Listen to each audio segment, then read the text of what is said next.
अपना बेशकीमती समय, घर परिवार सब कुछ छोड़ करके यहाँ आए हुए हैं। बंधुओं, एक प्रश्न उठता है। आप लोग बहुत सत्संग सुनते हैं। मैं कभी कभी कहता हूं कि सतयुग द्वापर त्रेता में भी इतना सत्संग नहीं हुआ होगा जितना इस कलयुग में हो रहा है, और आधुनिक सुविधाओं के साथ। पहला प्रश्न है कि आप जो धर्म श्रवण करते हैं, सत्संग सुनते हैं, इसका मतलब क्या है, अर्थ क्या है, आपके व्यक्तिगत जीवन में इसकी भूमिका क्या है, इसकी आवश्यकता क्या है।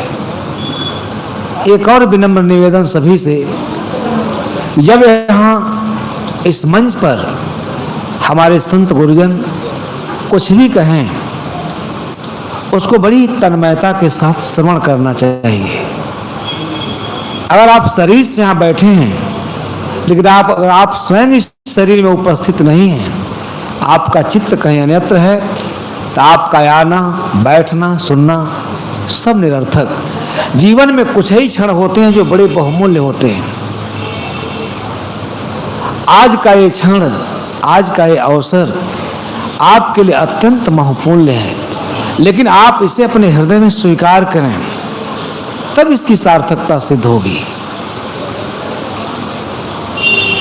इसलिए सदगुरु कबीर साहब ने अपने चिंतन में ऐसा गहन विमर्श दिया है मनुष्य जीवन के लिए कि मनुष्य विपथगामी क्यों होता है, विषयी क्यों होता है, नीच क्यों होता है, भ्रष्ट क्यों होता है, व्यभिचारी क्यों होता है, पतित क्यों होता है, दुराचरण में वो संलिप्त क्यों होता है। इसलिए कि इसका विवेक, अपना विवेक को नहीं जगा पाता। जीवन का जो पथ है, जीवन का जो मार्ग है, वो तभी सुंदर होगा जब आप विवेक के पथ पर, विवेक के मार्ग पर दृढ़ इच्छा शक्ति से चलने का प्रयत्न करेंगे। सत्संग वह अद्भुत पदार्थ है। मैं कभी कभी कहता हूं कि भारतीय मनीषा के उषा काल में हमारे ऋषियों का चिंतन, मनीषियों का चिंतन कितना ऊंचाई पर था, उस पर मैं विस्तार से नहीं बोल पाऊंगा। वह चिंतन, वह वैज्ञानिक चिंतन, वह वैज्ञानिक अवधारणा जो मनुष्य के अंदर के सारे कुसंस्कारों को, सारे दुर्व्यसनों को, दुर्विचारों को, दुर्गुणों को हर लेती थी। इसलिए आप भर्तृहरि का विचार सुने होंगे। सत्संग क्या है? जाड्यम धियो हरितुम सिंचति वाचि सत्यम। भर्तृहरि कौन थे? हम लोग साधारण लोग हैं, भर्तृहरि महाराजा थे। लेकिन विवेक के पथ का अनुगमन न करने के कारण जीवन में ऐसे पलों का बहुत महत्व है जिस समय व्यक्ति एकाग्र चित्त होकर के धर्म श्रवण करता है, धर्म तत्व को समझने की चेष्टा करता है, अपने जीवन में धर्म तत्व की उपयोगिता को समझता है, वही पल सार्थक है। साहब अपने सीधी साधी भाषा में कहते हैं, कबीर सोई दिन भला जा दिन साधु मिलाए, अंक भरे भर मेटी पाप शरीरा जाए। जीवन में जितना अनर्थ होता है, पाप कर्म होता है, दुष्कर्म होता है, अनीति और अनाचार होता है, वो केवल विवेक के पथ पर न चलने के कारण।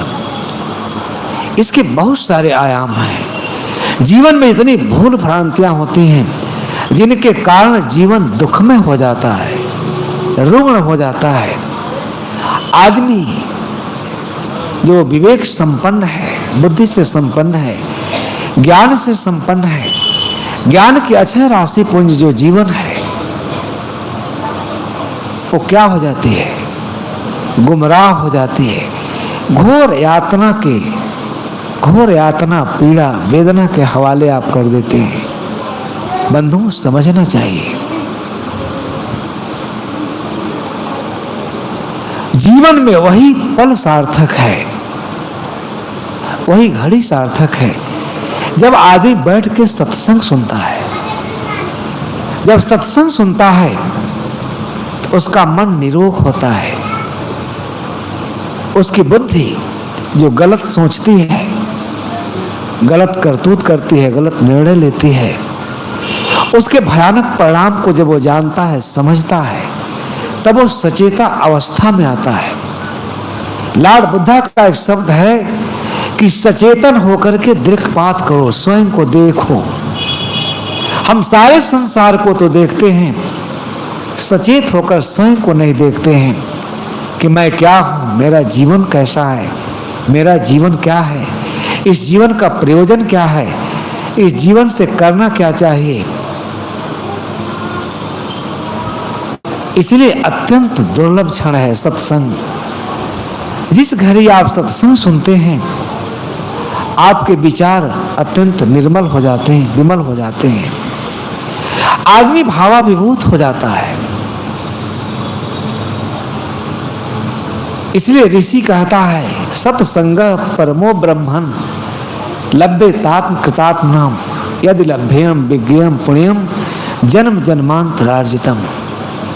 सत्संग एक ऐसा विषय है जो अशुद्ध एवं अवसीभूत मन वाले प्राणी को कभी नहीं मिलता। आज कितना अहंकार चढ़ के बोलता है, बड़े बड़े पढ़े लिखे लोग इतने प्रमाद में हैं। वो पढ़ा लिखा होना, जो जिस विद्या से अपना कल्याण करना चाहिए, वह विद्या उनके जीवन में जहर घोल देती है। परमार्थ सत्य का ज्ञान नहीं हो पाता है। अभी साहब ने थोड़ा बोल नहीं पा रहे थे, त्यागी साहब की आवाज तो इतनी बुलंद है कि मैं पहली बार सुना अयोध्या में, तो लगा कि बिना माइक के उस सबके हृदय को बेधती हुई और पार चला जाए, बिल्कुल क्षितिज तक चला जाए। बहुत बढ़िया प्रसंग था कि भक्ति क्या है, जो आप रोज इतनी श्रद्धा से फूल ले लेते हैं, जल ले लेते हैं, मंदिर जाते हैं, पूजा करते हैं। काश उतनी श्रद्धा आप अपने प्रति रखते हैं कि मैं क्या हूं। इसलिए ऐसे जो पावन विचार हैं, विमल विचार हैं, जिससे बुद्धि सही दिशा में सोचे, बुद्धि परिमार्जित हो, ज्ञान आचरण कर्म सब सुंदर हो, विवेक के पथ पर आप कैसे चलेंगे। इस सत्संग में गए बिना चाहे व्यक्ति, इसलिए शंकराचार्य ने जब वो चिंतन कर रहे थे, आचार्य शंकर, उन्होंने लिखा है, सभी महापुरुषों के चिंतन को पढ़ना चाहिए। बदंत शास्त्राणि जयंतु देवानाम कुर्वन्त कर्माणि भजन्तु देवताः आत्मायक बोधेन बिना विमुक्तिं सिद्धन्ति ब्रह्म सतांतरेपि। विवेक चूड़ामणि में जो ज्ञान है, बड़ा दुख होता है। हमारा समाज रामचरितमानस के ऐसे पीछे पड़ गया है, लेकिन रामचरितमानस में भी जो रत्न तुल्य विचार हैं, उसे भी आत्मसात नहीं करता। सत्संग के बिना जीवन का जो पथ है, जो जीवन का मार्ग है, सुंदर मार्ग का आप अनुगमन नहीं कर सकते। पापाचार, अनाचार, दुराचार, गंदे संस्कारों का इतना बड़ा महासमुच्चय, इतनी बड़ी गंदगी का ढेर व्यक्ति अपने जीवन में कर लेता है कि कलह करते करते, कलह, राग, ईर्ष्या, ये सब महाशत्रु हैं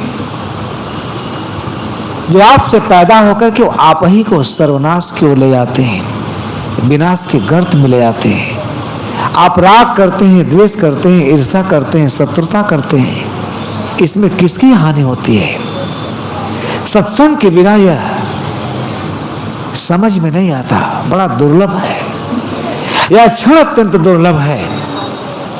आप यहाँ 4 दिन रहेंगे, 5 दिन, लेकिन धर्म तो थोड़े समय सुनेंगे, धर्म श्रवण, जिससे विवेक शुद्ध हो जाए। इसीलिए ऋषि कहता है, शंकराचार्य ने कहा कि व्यक्ति चाहे हजारों शास्त्रों को क्यों नहीं जानता, इतना मेधा है, इतनी विलक्षण प्रतिभा है, वो हजारों शास्त्रों को जान सकता है, पढ़ सकता है, लिख सकता है, अध्ययन मनन कर सकता है, उसे जानना नहीं कहते हैं। जानना वह सार्थक है जिस ज्ञान से मेरे व्यक्तित्व का निर्माण हो, मेरे व्यक्तित्व में, मेरे जीवन में आमूल परिवर्तन हो, मेरा जीवन सुंदर हो, सुंदर संस्कारों से दिव्य हो, सुसज्जित हो, और संस्कार ऐसे को उसके सुगंध दिग दिगंतन में फैलते हो। यह आपकी नैतिक जिम्मेदारी है। इसलिए शंकराचार्य, आचार्य शंकर जैसा विद्वान लिखा कि व्यक्ति चाहे हजारों शास्त्रों का कौन याद कर लिया है, प्रवचन करता है, दूसरों को सुनाता है, लेकिन अगर स्वयं अपने कल्याण के लिए नहीं कुछ करता है, वेदांत शास्त्राणी, हजारों देवताओं का जजन करता है, भजन तो देवता, सारे देवताओं का भजन करता है, नाम स्मरण सुमिरन जो भी कर लीजिए, नाना प्रकार का शुभ अशुभ कर्म भी करता है, लेकिन जब तक गुरु के श्रीमुख से एक आत्मज्ञान की बात नहीं सुन लेता, अभी बड़ा विलक्षण विषय आत्मज्ञान क्या है। संसार में सब ज्ञान सहज है, आत्मज्ञान अत्यंत दुर्लभ है, दुष्प्राप्त है, और यही जीवन का प्रयोजन है। अगर यह जीवन पा करके हमने आत्मज्ञान प्राप्त कर लिया तो जन्म पाना सार्थक।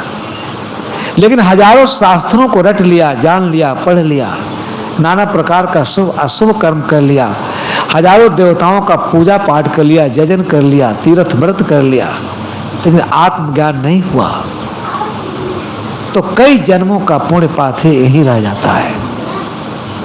इसलिए सत्संग अनंत जन्मों से सोई हुई इस आत्मा को जगने का एक सुंदर अवसर है। मनुष्य जीवन अगर यहां हानि हुई, यहां न जगे, कहां जगेंगे। इतना दुर्लभ ज्ञान की चर्चा है। ये चेद वेदी तत्सत्यमस्ति न चेदिहा वेदी महति विनष्टि भूतेश भूतेश विचित्त धीरा प्रत्यास्मात् लोकात् अमृता भवन्ति। आया था अमृत पीने के लिए, अमृत चखने के लिए, लेकिन विषय वासनाओं को अमृत समझ करके, विष तुल्य विषय वासनाओं को, जिसमें भयानक दुख वेदना परिणाम के अलावा कुछ नहीं है, आत्मज्ञान न होने के कारण, दिव्य दृष्टि न होने के कारण, विमल वैराग्य न होने के कारण इसमें केवल विष भर लिया, सारा जीवन व्यर्थ निरर्थक। ये आचार्य शंकर ने कहा कि जब तक आत्मज्ञान न हो जा, ये सत्संग के सिवा और कोई साधन नहीं है, उपाय नहीं है आत्मज्ञान होने का। बड़ा दुर्लभ है। अनेक ऐसे दुर्लभ प्रसंग हैं। मुझे एक दृष्टांत याद आ जाती है। एक सूफी फकीर था, एक जिज्ञासु था। जिज्ञासु तो नहीं कहेंगे, जिज्ञासु बहुत ऊंचा शब्द है। एक गुरु थे, अच्छे गुरु थे, उनकी कीर्ति फैली हुई थी, अच्छे चिंतक थे, बहुत सारे लोग जाते थे। वहां गया और अपने को बिल्कुल समर्पण कर दिया। कहा, महाराज मैंने बहुतों के पास गया, ज्ञान नहीं हुआ, आपसे पूरा विश्वास है, उम्मीद है, अब अपने जीवन को आपके चरणों में मैं समर्पित करता हूं, यहाँ मुझे ज्ञान हो जाएगा, मुझे ज्ञान दीजिए, अपने शरण में रखिए। तो गुरु तो अपने चरण दयाशील शिष्य में अपनी तुल्यता को भर देता है। बैठो, जाओ मत, आए लड़का, बैठो अभी चुपचाप, अभी जाना नहीं, तुम ही को कह रहे हैं, लौट।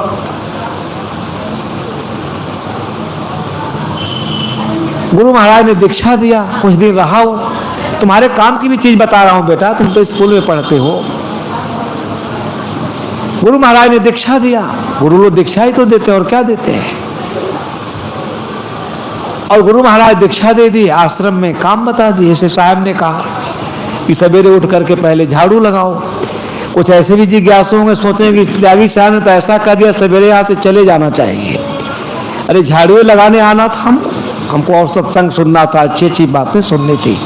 लेकिन सत्संग सुनने की सार्थकता झाड़ू लगाने में है, स्वच्छता में है। प्रसंग बस कथा को सुने, कितना मार्मिक प्रसंग है। अब काम तो इतना है, गुरु महाराज ने मंत्र दे दिया, काम सौंप दिया, काम करते करते वो थक जाए। सोचा कहाँ का मैंने झंझट मोल ले लिया, इससे तो अच्छा किसी और गुरु के पास गए होते। 10 मिनट भी अपना सानिध्य नहीं देते। सुबह से शाम तक काम करते करते मैं थक जाता। एक दिन बड़ा भावुक होकर कहा, महाराज आपके पास समय नहीं है मुझे ज्ञान देने के लिए, बोध देने के लिए। किसी और के पास, सूफी परंपरा में है ऐसी व्यवस्था। चीन के परंपरा में बात है, रजनीश ने लिखा है, बोधि धर्म जब गया चीन तो बोधि धर्म के परंपरा में है कि गुरु किसी दूसरे के पास भी भेज देता है। हमारे यहाँ तो परम स्वतंत्रता है, आप बोध कहीं प्राप्त कर सकते हैं। गुरु बड़ा खुश हुए, कहे ठीक है, देखो बगल में एक धर्मशाला है, टेंट वाला रहता है, वहां उस धर्मशाले में चले जाओ ना, जो धर्मशाला का संचालक है उसी के पास रहना, कहीं जाना मत, धैर्य से रहना, और वो जितना कहे वही काम करते रहना, तुमको बोध हो जाएगा। महा निराशा के गर्त में चला गया चेला, इतने बड़े गुरु ने बोध नहीं दिया। अब बताइए धर्मशाला का संचालक हमको कौन बोध देगा। अब गुरु का आज्ञा इनकार तो नहीं कर सकता था। गुरु बहुत बड़ा बंधन है, समझ लेना, इसलिए गुरु के जाल में मत फंसना। ऐसे गुरु के यहाँ जाना जहाँ 1 मिनट में आपको मंत्र दे दे, सतलोक का टिकट काट दे, फिर चाहे जहाँ चले जाओ आराम से रहो। इस सत्संग में इसलिए भी भीड़ नहीं होती कि यहाँ सतलोक का टिकट नहीं कटता है। हम कौन होते हैं सतलोक का टिकट काटने वाले। जाए देखिए राधा स्वामी को यहाँ कितनी भीड़ है, अरबों करोड़ों लोग हैं सेवा में लगे हुए हैं। सत्संग ऐसा विमल विचार बड़े सौभाग्य से सुनने को मिलते हैं। गुरु ने कह दिया तो जाना ही था, गया। अब वहां तो और उसका जीवन बोझ हो गया। उस आदमी को देखता है 4 बजे से उठ करके झाड़ू लगाता है, बहारू लगाता है, बर्तन मांजता है, सारे जितने कपड़े लत्ते हैं साफ करता है, दरिया साफ करता है, बिछौने साफ करते हैं, प्लेट साफ करता है, पुराने मेहमानों की विदाई करता है, नए मेहमान आते हैं उनका स्वागत करता है। 24 घंटा उसको काम से फुर्सत नहीं। उसने और कह दिया चुपचाप कहीं बैठ करके देखते रहना, जो जो मैं करूं वो करते रहना, बाकी कुछ प्रश्न न पूछना। 1 सप्ताह होते होते ऊब गया कि बताइए इसके पास तो इतना व्यस्त है, ये रात दिन झाड़ू लगाता है, बर्तन मारता है, लैट्रिन साफ करता है। मैं साहब जी की बात को कह रहा हूं, ये कौन ज्ञान देगा झाड़ू लगाने वाला। ऊब गया वो।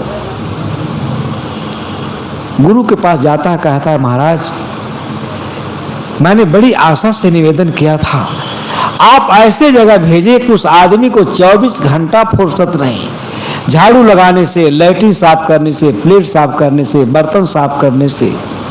वो हमें क्या ज्ञान देगा बताइए। रोड छाप आदमी के आपने भेज दिया जिसे कख गघ तक का ज्ञान नहीं।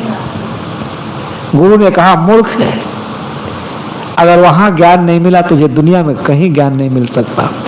मैंने कहा था कि वो जैसा जैसा करेगा, जो जो करेगा वैसा वैसा सीखना। अरे मूर्ख है, क्या कर रहा था, सफाई ही तो कर रहा था। और जिसने सफाई नहीं किया, जिसने बाहर नहीं सफा किया तो अंदर क्या सफा करेगा।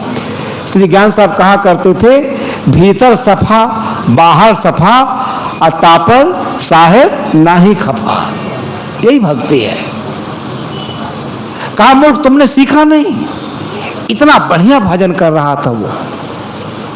यही तो जीवन का लक्ष्य है। जीवन में यथा सचेता अवस्था को प्राप्त हो जाओ कि रंच मात्र भी। गंदगी से तात्पर्य आप क्या समझते हैं, ये धूल ढककर गंदगी नहीं है, दुर्विचार, दुर्व्यसन, दुर्गुण। इतनी गंदगी आ जाती हमारे अंदर, हम शराब पीते हैं मनुष्य होकर। जा रहे हैं क्या, ये गंदगी कैसे निकलेगी। एक शराबी शराब पीने की आदत बना लेता है, वहां समर्पण कर देता है, घर द्वार गहना, खेती बाड़ी सब बेच देता है। ये सफाई है। ये सफाई कैसी होगी? जो गंदे संस्कार हैं उन संस्कारों को कैसे स्वच्छ करेंगे, साफ करेंगे? जब आपका विवेक प्रखर होगा, सचेता अवस्था में आएंगे, बुद्धि इतनी प्रखर होगी।